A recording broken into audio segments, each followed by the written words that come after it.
Satnam, welcome to day 31, the last day in the month of mindfulness. Before I begin today's topic, I want to tell you that it's been a pleasure for me to be able to share whatever little knowledge I have with you in this month of mindfulness. Of course, mindfulness is a huge subject. If I did this for you for 3 months more, even then I wouldn't be able to finish all the subjects. But whatever the important topics were, which I think were very, very, very crucial for you to know, I used these 31 days to share that information with you. I hope that you learned something from it. And what I would really love is to read your comments after this session gets over and your feedback. Also, what I would really love to know when in your feedback is what would you like the next month to be? Whenever I started, would you like it to be on success and prosperity? Would you like to be something on relationships, on philosophy? You have to tell me, and then when I read all your comments, I will decide. And then maybe we can do a week on success and prosperity or relationships or whatever you want. You decide. So, really looking forward to your comments. And this is the topic for today, the purpose of life. Now, that's different from something called life purpose. That's a different subject which is reserved for philosophy. But when I say purpose of life, what I want you to understand today is that what your soul wants in your life is to expand, which is why I really don't like the idea of the parents telling the child that you must become a doctor, you must become a lawyer.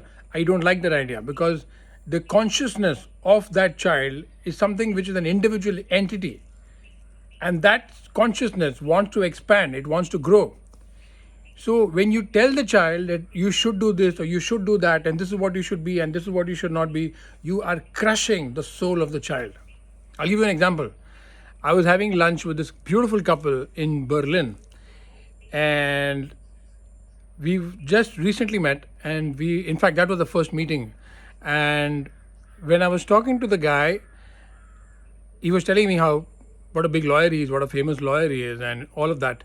And I said, "But you hate being a lawyer." He said, "No, no, no. I'm the best lawyer in all of Germany, and this is what I do, and these are my clients." I said, "You hate being a lawyer. You don't like it." And he was looking a little upset. But then his wife, very quietly from the side, she said, "He loves painting." You see, the thing is, his father was a lawyer, his grandfather was a lawyer, so they forced him to become a lawyer. And he was good at it.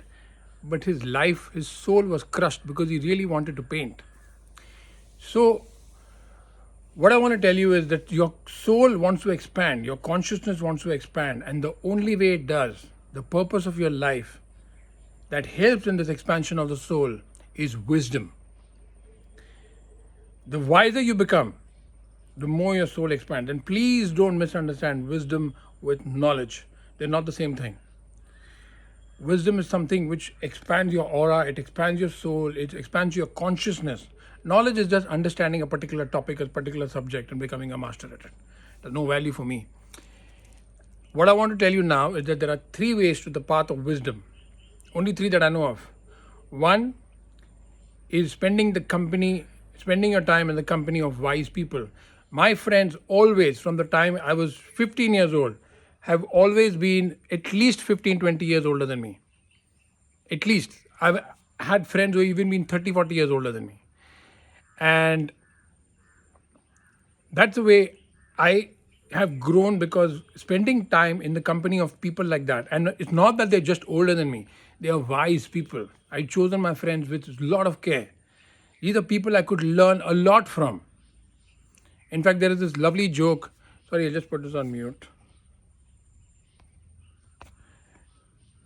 There is this lovely joke which happened about 10 years ago in London. I met this wonderful lawyer called Harish Salve, and I spent 4 wonderful days with him. He's one of my heroes of my life. And his daughter told him on day 3, he said, "Papa, if we ask Bijay uncle to give us £1 for every question he asks you, we can buy a Mercedes car." So the point is that when I met people like this, when I made friends with people like that, I just was like a sponge. I still am.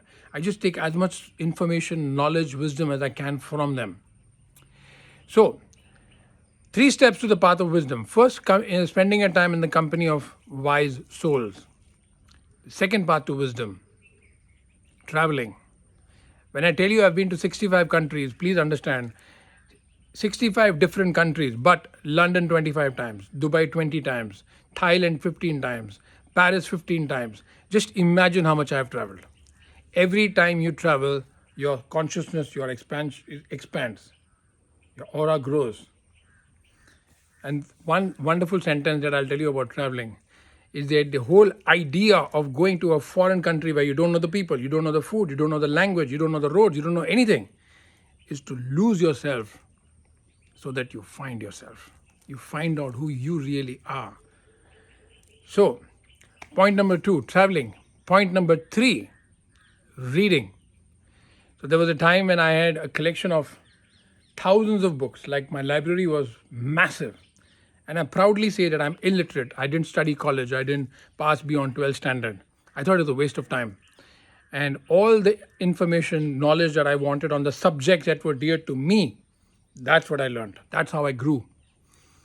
So, reading, and in the modern day context, because I come, I'm 51 years old. So in those days, there was no YouTube so as much as popular as it is now. So today, I would say YouTube. Just imagine when you go to the gym, what do? You put on music and you're just doing whatever you do. If you're doing Pilates, you're listening to music, right? Even when I'm doing my yoga in the morning, when I'm going to the gym, when I'm going for a long walk, I'm listening to a podcast or a YouTube video. So my favorite speakers are, for example, Dr. B.M. Hegde on naturopathy, Ruchuta Divekar, Luke Coutinho, there's this wonderful guy, Swami Sarvapriyananda. Please listen to him. There's not enough that you can listen to Swami Sarvapriyananda's talks on Vedanta. So when you listen to these people, maybe they're saying the same thing that you know, but that one word that is extra, that one word which you will learn more than what you knew, that one sentence, it could change your life. So, the third path to wisdom is, in today's context, if you don't like reading so much, YouTube. Even when I'm driving a car, when I'm coming from Mumbai to my healing center, it's a 2-hour drive. As soon as I sit in the car, I put on a YouTube video or a podcast, and I'm listening to it all the way for those 2 hours. Why waste time? The point is, I want to iterate that the purpose of your life is for your consciousness to expand, for you to become wiser. If you want to be unhappy, if you choose to be unhappy, I said it in one of the days of mindfulness that people choose to be unhappy. And if you choose to be unhappy, then you will choose to live in ajnanata, ignorance. When you step out of ignorance, you are basically stepping out of the matrix, something that we know as, in India, Maya. Get out of Maya, stop living a life of ignorance.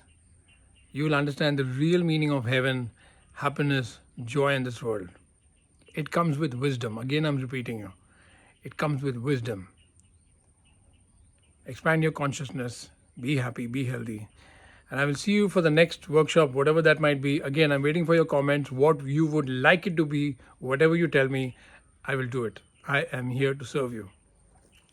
Love you all. Satnam.